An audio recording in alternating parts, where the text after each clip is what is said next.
With AI evolving at an unprecedented pace, what strategies should educators, school leaders, and policymakers adopt to future proof learning? How can we ensure equity, engagement, and innovation remain at the forefront of where we're going, Yeah, or not? and this is where I love backward design in a way, or people thinking about backward design in education.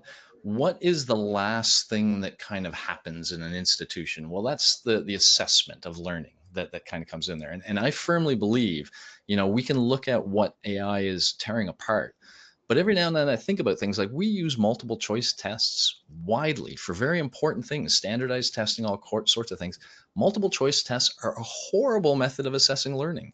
And we should look at that and say, we should Hmm. almost be embarrassed. Why have we been doing this? We've been doing this for logistic reasons. It scales really well. You can use it in any sort of situation. It gives a nice objective number back. But is it actually assessing the learning that we care about? And is there a better way? And so for me, I like to give this little vision of the future that I have and that we're working towards in my lab, which is a viva voce type of. So a viva voce is an oral exam, and we use them with Hmm. PhDs now.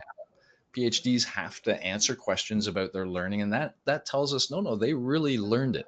What if you went through a learning episode and then you're stuck with an AI, a conversational AI that is now going to interrogate you in real time, in Hmm. conversation, ask you about what you learned, try to get at the breadth, try to get at the depth, maybe try to get at skills, asking you to test your creative thinking abilities at certain points or your critical thinking abilities. If we could create that assessment bot well so that it provided a true holistic assessment, it captured everything we care about as educators. Now, just having that is going to drive innovation because then we're going to have teachers teaching to the test. If the test is what it should be, then teaching to the test is what it should be. They're going to try to Right. work on critical thinking because that's going to be tested. They're going to try to work on creative thinking. And the problem we have now is a really horrible test. And AI may allow us to change that. So that's the sort of hopeful thought I have of the Right. future. That's going to take us 2 or 3 years to get to because we want that test to be fair.